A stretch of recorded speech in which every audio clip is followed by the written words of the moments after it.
Thank you very much, Charles. Thank you for the invitation to take part in this really important and intellectually exciting project on freedom of expression and democracy.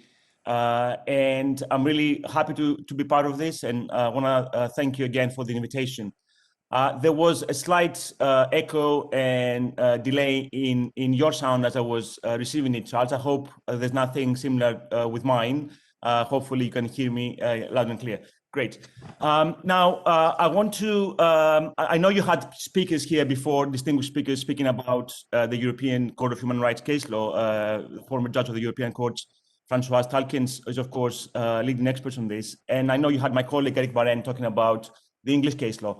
As Charles mentioned, I want to take a different approach today and talk more about freedom of expression in the European human rights system from the point of view of theories of argumentation and judicial reasoning. So my focus is going to be on how the European Court of Human Rights shapes and looks at issues of restrictions on freedom of speech, the technique and architecture of the review that the court performs. But my point is not descriptive. My aim is to shed light on potential dangers and worries that are inherent in this court's review. So I'm particularly interested in the European Court approach, which mirrors in many ways the approach of domestic courts. It's something we can call the European model of review of rights. Whether that model has some specific dangers about free speech that we should all be very worried by. And I think I'm going to be a little bit critical of the court's approach on Article 10 of the Convention, right to freedom of expression, both in terms of the general approach of the courts in other rights, not just in freedom of expression, but also with ways in which Article 10, the approach of the European Court there is very different to other rights of the Convention.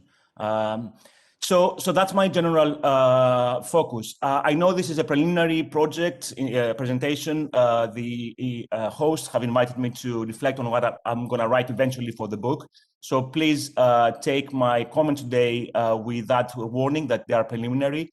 I've written extensively on proportionality, balancing, the interpretation by the court of the Convention, but I've never written specifically about Article 10, except for an article on the right not to be offended in one's religious beliefs, which is very relevant to Article 10.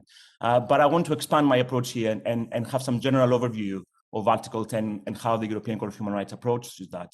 Now, one thing that I want to say at the beginning is that we should be interested in how courts handle individual applications for human rights violations. It's not really a technicality that lawyers only are interested in. Citizens have not only an interest, but actually a duty to be interested, to care about how courts go about deciding cases where someone alleges a human rights violation. We want the law, and particularly human rights law, to be accessible to the citizens' notion of justice and fairness. We want the way courts reason not to be the exclusive prerogative of lawyers and experts, but we want citizens to be able to understand why, if they go to court, they might win or lose against the state claiming a human rights violation. And I'm saying this because often legal philosophers don't quite actually, are not very forthcoming about this. We don't want just to analyze decisions of a court and say where they might be problematic. We want to be able to connect the citizens' concern for how human rights cases are decided with the reasoning of the court. And there should be some sort of transparency and accountability there. That, as I will say shortly, it has been an issue with the European Court of Human Rights because of the style of reasoning that it's usually the case. One thing I want to mention here is that unlike the English tradition, often in the European system, there's one single judgment. I believe the French system follows this. There's no dissent, for example. It's very often difficult to infer what reasons led the court to decide a particular issue in a particular way. In the European system, there are separate opinions, and there you often find a much more rigid discussion of the issues that the case raises. By contrast, in the majority judgment, because it's supposed to be a compromise between various different views, and it's written with a view to gather as much support as possible, it's often very formulaic. it's often not very clear what the reasons are that led the court to decide a particular case. So as a general matter, we should want as much clarity, detailed analysis of a case as possible. But my particular focus is going to be on methods, if you like, of interpretation that are very unique to Strasbourg. Now, I should preface this by saying that Strasbourg is an international court, it's not a domestic court. Its jurisdiction is in many ways subsidiary to the domestic cases. A case has to exhaust domestic remedies to reach the court.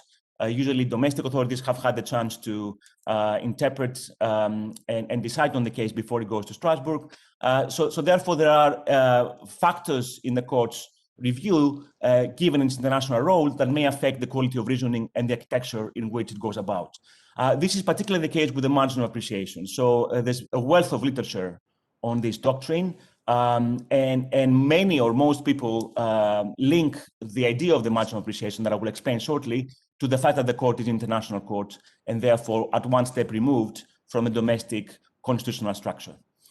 So that's clearly one factor. I'm going to argue shortly that this shouldn't really play a role. But clearly, when we talk about the European court's approach, and if you like, a European conception of freedom of expression, that project of coming with a European approach on the part of the European court has been developed on the background assumption that the court is not really a domestic court, it's an international court. So that's been a dimension, and we have to bear that in mind. I'm going to be critical of that relevance in a minute, but I just want to highlight that when we reflect on the European court approach, that's really in the forefront.